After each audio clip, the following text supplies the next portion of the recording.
So good morning, good afternoon, and good evening. My name is Rich Clark, a guide to the right path, and I'm going to carry on a series of essential oils, and this is Roots and Ancestry, and I'm going to talk about the essential oil called patchouli. Now, patchouli, the word patchouli comes from the Tamil word being Paccilai, which means green leaf. And this oil has been used and known to stabilize overthinking and worrying aspect of people, and it's very useful for dreamers and needing grounding in spiritual work, so hence why it's in Roots and Ancestry. So patchouli has a few uses. It's useful as a well-being oil to combat depression, exhaustion, stress, and anxiety. But why patchouli is used a lot is because it helps the skin and it's mainly used in perfume. So I'm going to explain about the issues with how it helps the skin. So patchouli soothes and heals the skin and it improves the appearance of scar tissue and stretch marks. So once people have had a child, this would be the same with cedarwood, which really balances after pregnancy and also helps towards postnatal depression. Patchouli essential oil does the same. It's very useful for rubbing on stretch marks, C-section marks, and so forth. And it also revitalizes aging complexion and reduces pimple-prone skin. So how does that work? Well, I'm going to explain about it. The oil regenerates skin cells. And what our skin cells is produces a thing called sebum, which is basically it's actually how our oil protects ourselves. So the astringent nature of this balances the skin's natural oils of sebum secretions, and this normalizes your oily or acne-prone skin. Also, patchouli has been known to use for athlete's foot, same as cedarwood. So it's an ideal if you use them together with a base oil such as olive oil or almond oil, and you rub that on your feet to stop athlete's foot. So the other thing as well, to create patchouli essential oil is actually the way they do it. As you can see here in the background, there is a purple leaf. You can see this is a purple flower, but it's actually the leaves they use. And it's the leaves, which is actually what they do. So the leaves, they have to do that. They have to break the leaves, rupturing the cell walls before they distill to get the essential. And what is not used is the flower. The flower is completely null and void. So this is the issue. Why is patchouli such an expensive essential? Well, I'm going to go into actually how it became known in the West and why it's actually it's been misused as this high-end oil when it really isn't. So patchouli is actually an excellent insect repeller and it's used throughout Asia. And so this is how it was found out. So in Asian culture, it's used for incense and perfumes and it's sprinkled in temples. It was seen as it's actually a very cheap ingredient. The Arabs used it to perfume their carpets.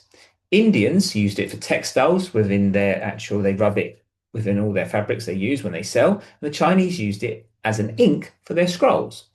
Now, the West became fascinated with patchouli in its first decades of the 19th century. And during this time, an enormous trade between India, the Middle East, and Europe developed. We call this the Silk Road trade. We also know about it colonialization as well, which caused that. So remember, colonialization, as much as colonization caused things, it was also trade as well. Though actually the people of India and so forth actually lost out on the trades. Now that's changed. And it's quite interesting how we've got these trade wars going on and tariffs where actually the India and the Middle East have always been conned by the West as much as possible. I don't see how this unfairness works, but there you go. From the Western perspective, just can't make so much profit. Anyway, I'm going to go into this.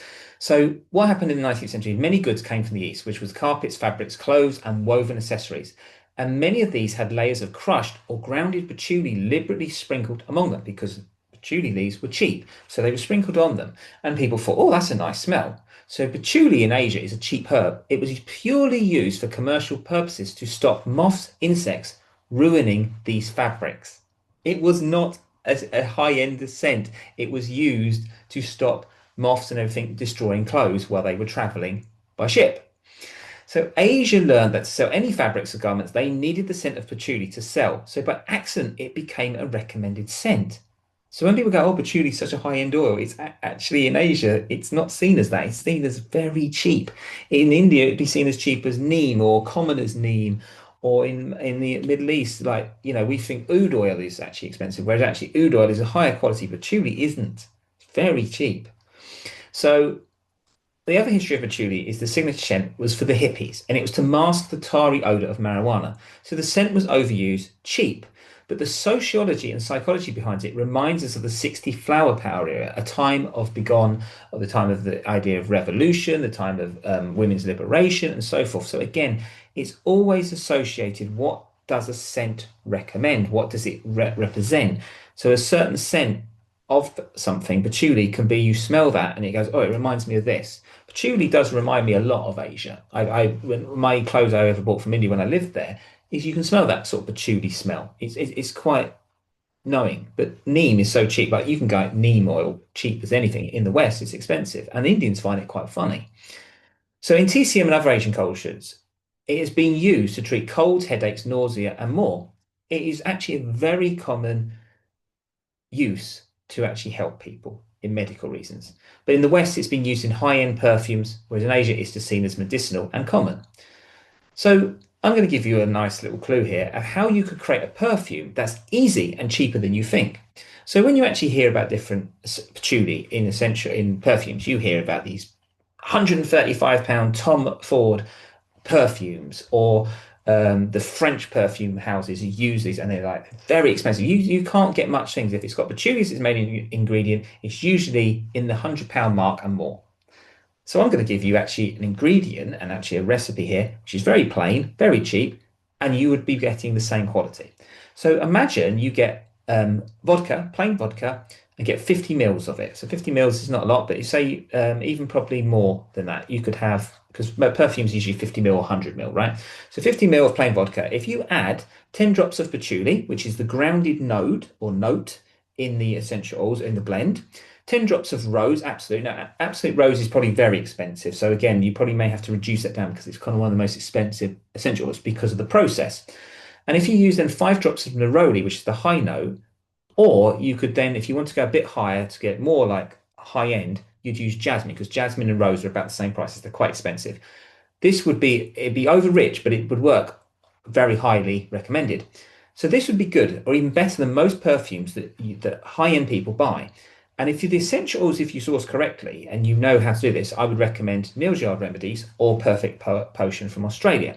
And with this, you would be paying, if you could make, you could probably make about 10 bottles of this with 50 mils of, say you've got 500 mils of vodka, put 50 mils in these little bottles, do 10 drops of patchouli. You could do that in like, so obviously you've got that amount, you do 10 drops, so you times that by the amount, so times by 10.